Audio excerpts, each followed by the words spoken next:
Hey there everybody, I'm here to both explain and celebrate 2 years of Project Ninian, the Mark 5 GTI.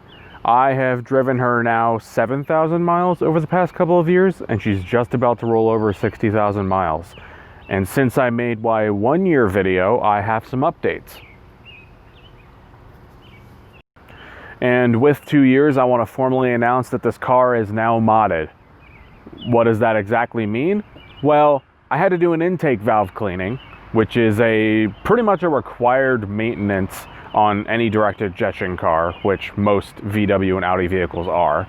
And after the fact, I was like, well, I kind of want to try to slow that process down a little bit so that I don't have to do it again for a while. So I put an 034 Motorsport billet aluminum catch can system on the car. That then led to me trying to fit the factory engine cover back on and it not being able to fit.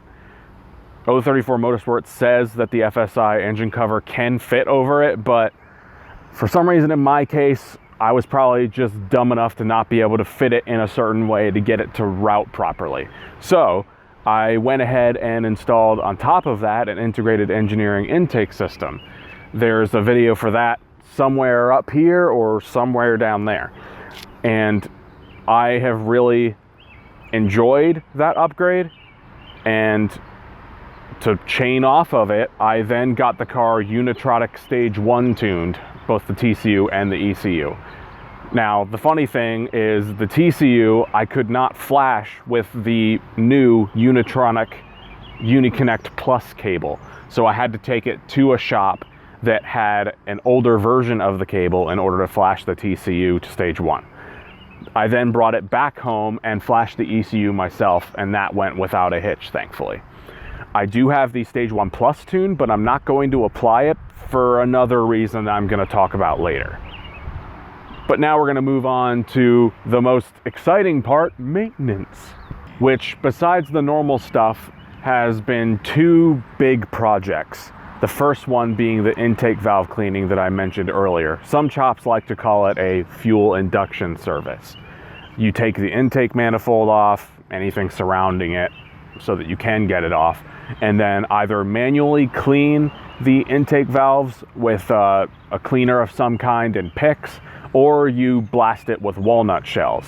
I did a little bit of both, as I feel like the manual cleaning was a little bit better at getting into the details. I also didn't have a super strong air compressor. I had to buy my first air compressor to do this job. And in my opinion, it was totally worth the effort. The car doesn't shudder when you shut it off, and on a cold start, it obviously doesn't misfire like it did when I first recognized the problem, but it also doesn't take longer to crank over. It cranks over a lot easier now. I would also say that I got maybe a 2 or 3 mpg increase in fuel economy. Totally worth that. And the second, and probably more grueling of the projects, was the dual mass flywheel for the DSG transmission. I mentioned in the 1 year video that it was chattering when you would cold start the car and it would idle, and it even would chatter a little bit after it had already warmed up. So I ended up pulling the transmission and putting a new dual mass flywheel on the car. There's a video again for that somewhere around this video. Feel free to check it out. It was probably my biggest automotive mechanic feat to date. I won't say that it was fun, but again, I will say that it was definitely worth the effort, as the car doesn't rattle anymore. And I swear this isn't placebo effect. I would say that the gear shifts are a little bit smoother than they were before I repaired the flywheel. And that means that I can segue into a couple more updates on stuff that I talked about in the 1 year video. Again, feel free to check that out if you want a little bit more of a comprehensive look at how this car has held up. But the first thing is that the high pressure AC line is still groaning away, but the AC blows even colder than Celeste, the Mark 7 Sport Wagon, so I'm not touching it. It's working completely fine. And matter of fact, I'd say that it gives this car even more of a personality than it already has. Ninian gets angry whenever she idles. She wants to be driven hard all the time, I guess. And The other thing is the cam follower. I did check on it about 6 months into the second year, and it did wear down a little bit, but not to the point where I have to replace it. So that's good news, but again, I haven't driven the car as much as the average person would, right, at like 15K a year. If we were at that point, then we might be looking at it a little bit more often. I am about to do my 4th oil change, and I'll be taking a look at it again, and we'll see where it is at that point. And speaking of oil, this car is not really burning that much oil at all. We did resolve an oil leak. There's a video for that too, but the car itself is actually not eating much oil at all. I'm maybe having to add 1/10 of a quart at the most every 6 months, every oil change.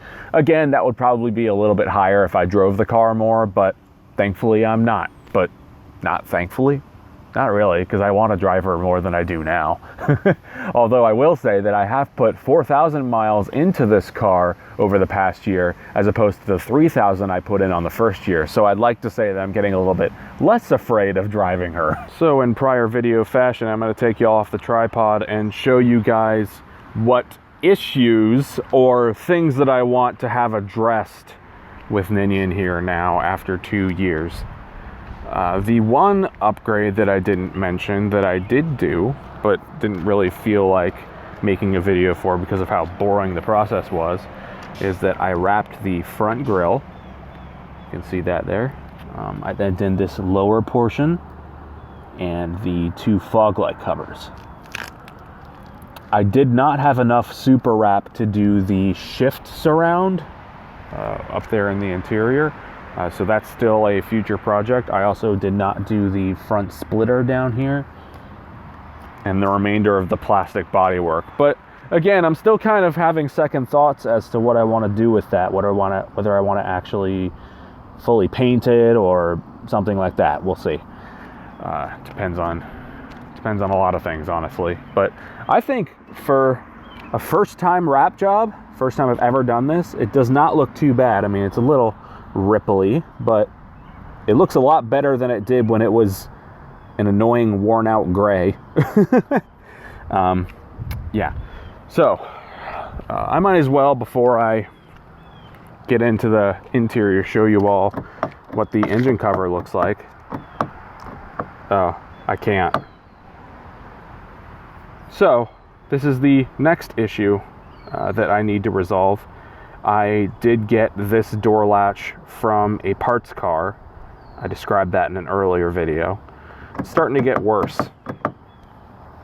Basically, I'm gonna have to do my little VAGCOM trick in order to get into this door. There are some cases where it still works, but when it does, sometimes the car will also show that the door is closed even though it's open. I double checked the wiring over in here, and that seems to be fine. So we're gonna do a new door latch. That's coming soon, funny enough. So this is the integrated engineering intake. It's holding up good ever since I put it in. There's a video for that, like I said. I'm now showing off the red tipped ignition coils after we had that misfire on cylinder 4. There is a hole here on the intake to reroute the diverter valve. I'm planning on doing that at some point, I think, or just upgrading to the Go Fast Bits DV Plus. It's a popular upgrade for the Mark 5s. And this is the 034 Motorsport catch can. Right now it's just set up in a relatively normal setup, but I do have a oil drain kit, which will take a pipe out of the bottom of the catch can and reroute the contents to the oil pan. I think that might be a little bit more elegant than just draining it out every once in a while. But again, I'm waiting for the first winter to go by, since I've heard that some people will have the contents freeze in the catch can and cause idle issues. So I'll keep an eye on that, since up here in the north, well, the most southern north, but you know what I'm saying, it'll get below freezing sometimes. So I'll be keeping an eye on that. Before I close this up, I'm going to address a couple of, not issues, but things that I would like to have addressed pretty soon here, and both of these are probably going to be addressed with upgrades. So since this car is now tuned, it's making about I'd say 35 to 40 more horsepower than stock. That's what Unitronic says, but I doubt it on an engine this old. If you go above half throttle in this vehicle, you will get a little bit of wheel hop in between gear shifts, or at least just a little bit of wheel chirp with the tire spinning and whatnot. There's a couple of things that I'm going to do to try to resolve that. First being that the subframe is known to shift on these vehicles, and I have heard it clunk very lightly when coming to a stop.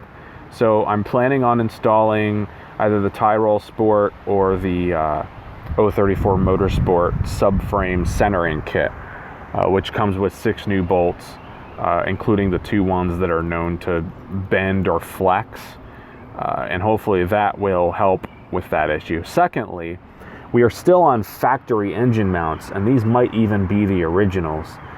And ever since I made the 1-year video, there has been maybe the slightest increase in NVH, just because they've gotten older and I've probably been driving it a little bit harder, on top of the fact that it makes more power now. So I plan on taking those and upgrading to the 034 Motorsport Street Density Kit, the 65 durometer ones. I may make a video if there isn't one already, but I'm pretty sure there's some good resources out there on the internet for how to install those. So I'll just let you all know if that happens. But yeah, it is looking sick, brother. Now that we've looked at the pretty parts of this car, we're gonna look at the most ugly part that started happening recently. A sagging headliner. Started up here, worked its way back. And this is the worst of it, back here near the rear dome light. Let's just say my kids have been in here a couple of times and have not made it much better. Not only is it doing it back there, but it's starting to wear out here around the sunroof controls and the front dome lights. So I am considering taking the whole thing down and doing it myself.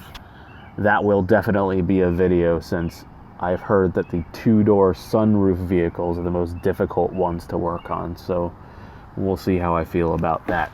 I'm not heavily surprised, since in the very beginning when I first bought this car, I did notice that the headliner was a little bit loose in these creased areas. But again, hopefully we will do a decent job with it and not make it look worse than it already does. I honestly can't believe it's already been 2 years. I've really enjoyed my first enthusiast car, and let's just say I'm looking forward to the next at least 2 years with this vehicle. So I hope y'all will join me for the ride. If you enjoyed this video and you want to see more, let me know. But for now, I will see you all in future videos. Bye-bye!